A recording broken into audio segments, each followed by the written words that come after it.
This is probably going to be one of the most complicated and nuanced questions regarding race that I've ever raised on this channel.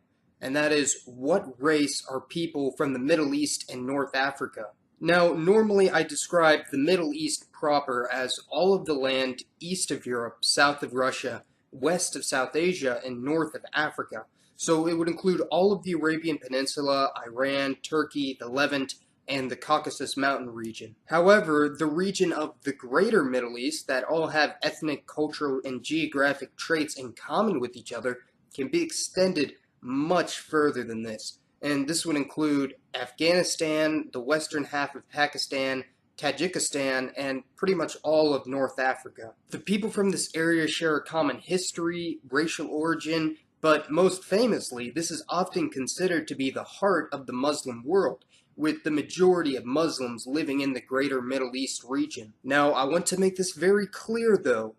Muslim is not a race. I don't know how many times this will have to be repeated before the mainstream media will understand this. Islam is a religion that Muslims follow, just like Christianity and Christians.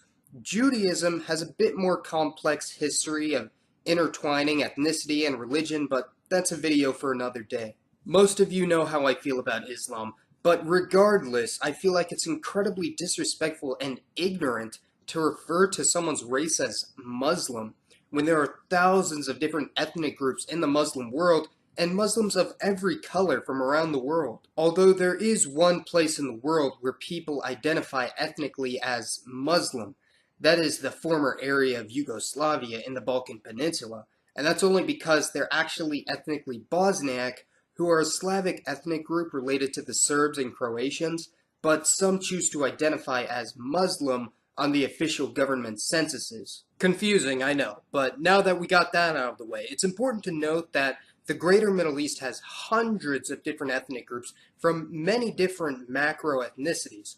I define a macro ethnicity as a larger group that contains several different ethnic groups that have relation to or descend from one another. They range from the Iranian peoples of the Iranian Plateau, not to be confused with Persians, who are a distinct ethnic group from Iranian peoples, the Semitic peoples of the Arabian Peninsula, not to be confused with Jews, the Turkic peoples of Anatolia, and the Berber peoples from the Maghreb. Pretty much all these groups I just mentioned overwhelmingly follow Islam, so it is understandable to an extent for why someone might think that Muslim was a race at first, but there's plenty of people out there that should know better, but still use the term Muslim when referring to someone's race or ethnicity. Again, it's different for Jews, who are both an ethnic group and a religious group, or an ethno-religious group, but that would require an entire video to explain. Now, all of the people groups that I mentioned earlier do tend to have similar facial features, skin color, hair color, and texture, although it does vary greatly by region.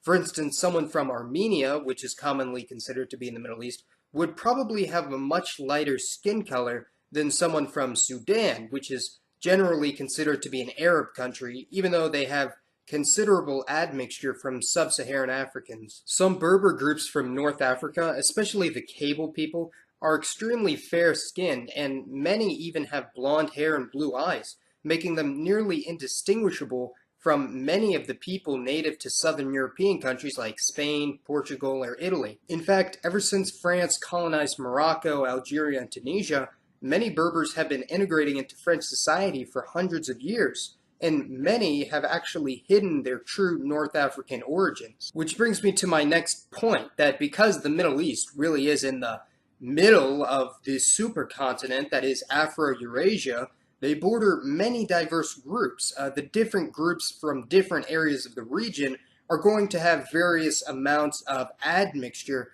from the surrounding racial groups. For instance, Maronites in Lebanon, who are a Catholic Christian ethnic group, often have European DNA that can be traced all the way back to the Crusades 1,000 years ago, when many Western European nations attempted to reconquer the area of the Levant, or they may have European ancestry from much more recent French settlers and colonists. The Tajik people from Afghanistan and Tajikistan are technically the same ethnicity as Persians from Iran, and they speak pretty much the same language, although normally they have much more East Asian admixture because of their proximity to China and Central Asia.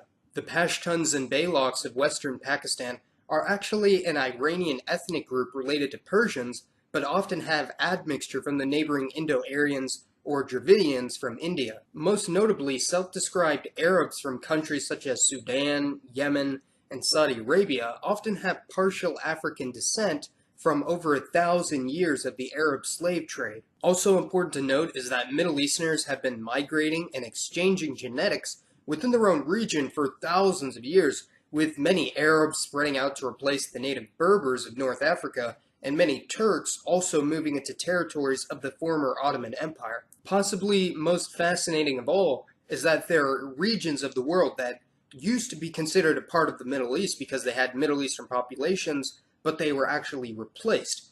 For instance, the northern Caucasus region in Russia actually used to be inhabited by the Adig people, but they were actually forced down into Turkey by the invading Russians. The Canary Islands in Spain, actually, believe it or not, used to have a native population before the Spaniards migrated there. They were called the Gauch people, and they were closely related to the Berbers of modern North Africa. They didn't disappear completely, however, and their genetics can still be found in most of the people living in the Canary Islands today. So yes, Middle Easterners are a very mixed group indeed, with such a huge variance in phenotypes of physical appearance that it would be damn near impossible to place exactly which country someone in the region was from just by looking at them. For about the past 60 or 70 years in the United States Census, people with ancestry from the greater Middle East were counted under white, which put them in the same category as Europeans and Jews.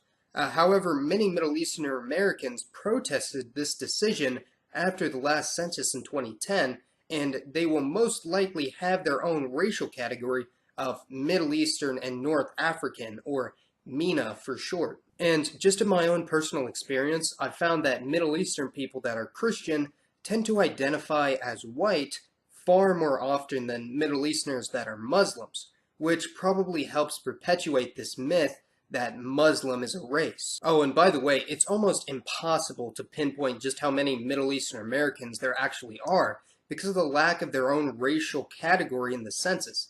Estimates range from 3 to up to 9 million in the United States in the current year of 2017. And it's unknown if people of partial descent from the region, such as myself, being 1/8 Galaki and 1/8 Azeri, would be included in this count. So do I feel like it's fair to categorize all people from the greater Middle East region into one single race for statistical purposes?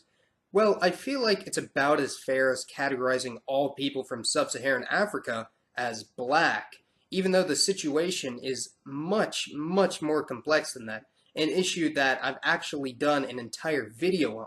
Alright, that'll about wrap it up. I hope you enjoyed my analysis of what race Middle Easterners are, and maybe learned something new. If you agree, disagree, go ahead and let me know in the comments down below. This has been Mason. Thanks for watching, everyone, and I'll see you next time.